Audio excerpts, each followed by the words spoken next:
parecer alguien protege a los peces gordos peruanos del caso Odebrecht. Los grandes peces gordos involucrados en las coimas de Odebrecht están por salvarse de la cárcel gracias a una sospechosa estrategia que uno de los fiscales peruanos está usando.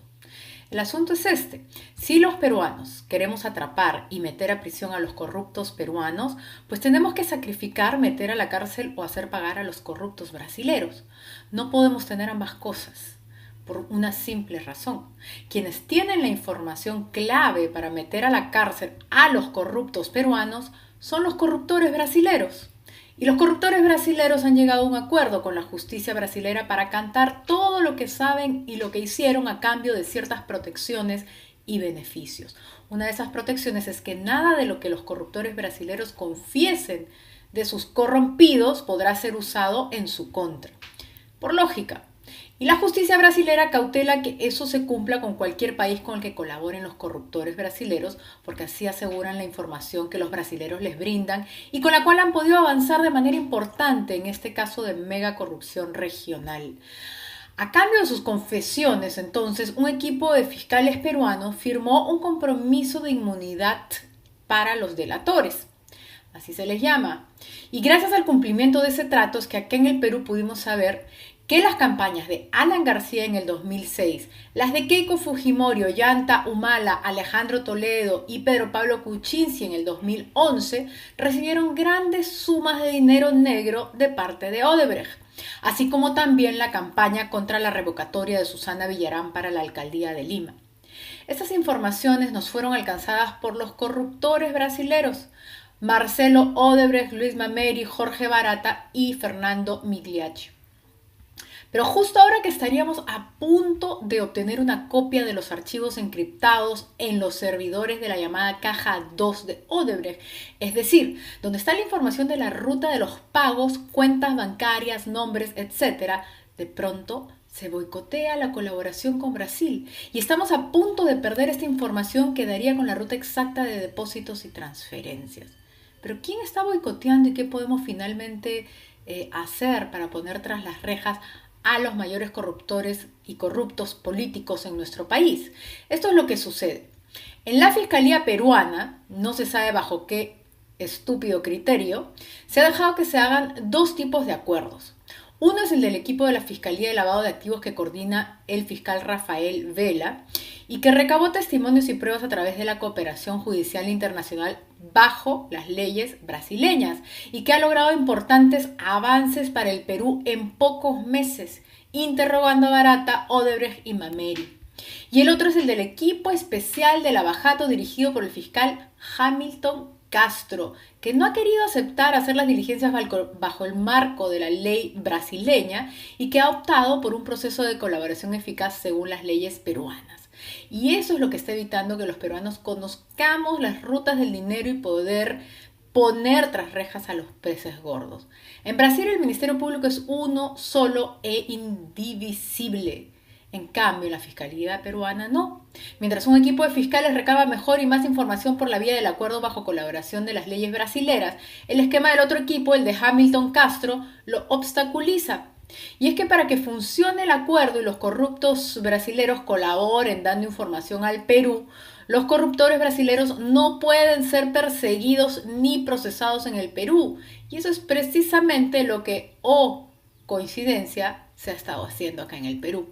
Por ejemplo, solo 2 semanas después de que Odebrecht celebró un acuerdo con la Fiscalía peruana para entregar toda la información solicitada, la Fiscalía peruana allanó la compañía e incautó documentación. Y eso precisamente sin cumplir el trato de no perseguir acá a los brasileros. Por ende, se corta la colaboración. Es absurdo pensar que un colaborador va a dar información o pruebas para que se usen en su contra. Así no funciona pues la colaboración y esos fiscales peruanos lo saben, pero intentan enmascarar este boicot en una supuesta intención por no perdonar a los corruptos brasileros, cuando con eso solo están salvando a los corruptos peruanos.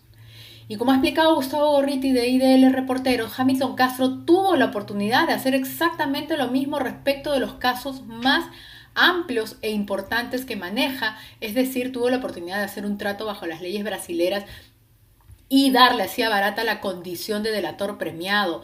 Sin embargo, hizo exactamente lo contrario y quiso interrogar a Barata en el consulado peruano sin intervención de las autoridades brasileñas y manteniendo a Barata como un aspirante por tiempo indefinido. Por supuesto, lo que pasó es que Barata se negó a hablar. Y después que los otros colaboradores vieron cómo se perseguía a Odebrecht en Perú, pese a haber estado colaborando con el otro equipo de fiscales, ya no quieren hablar con los fiscales peruanos porque temen que lo que confiesen, en vez de ser usado en contra de los corruptos peruanos, sea usado en su contra. Así las cosas, este último 3 de julio, la Procuraduría General de Brasil, homóloga al Ministerio Público peruano, ha comunicado al Perú la suspensión de la cooperación judicial con el Perú porque se está persiguiendo a Odebrecht en el Perú pese al acuerdo previo. Y no es coincidencia que justo esto suceda cuando el probo fiscal peruano Domingo Pérez, que investiga a Humala y a Keiko Fujimori, estaba por interrogar a quien era director de la Caja 2, de donde salía el dinero sucio de las coimas a los candidatos presidenciales. Así el interrogatorio a Gilberto da Silva se frustró y por ahora el Perú no tendrá cómo acceder a las cuentas cifradas que le pongan nombre y apellido y revelen la ruta de las coimas hasta los peces gordos. Pero las cosas están aún por ponerse peor porque el 20 de julio el blandengue fiscal de la Nación Pablo Sánchez, que jamás debió permitir el contrasentido de dos diferentes tipos de acuerdo en estas investigaciones, dejará el cargo de fiscal de la Nación para cederlo a quien será el nuevo fiscal Pedro Chávarri, quien, debemos saber y conocer todos, fue secretario general del Ministerio Público en la época del Fujimorismo, nombrado por Blanca Nélida Colán. Sí, aquella oscura fiscal de la Nación, operadora del Fujimorismo y del Servicio de Inteligencia Nacional, que incluso fue sentenciada en el 2003 por encubrimiento personal, omisión de denuncia y enriquecimiento ilícito. Además, varios artículos periodísticos señalan a Chávarri como muy cercano a los predios apristas.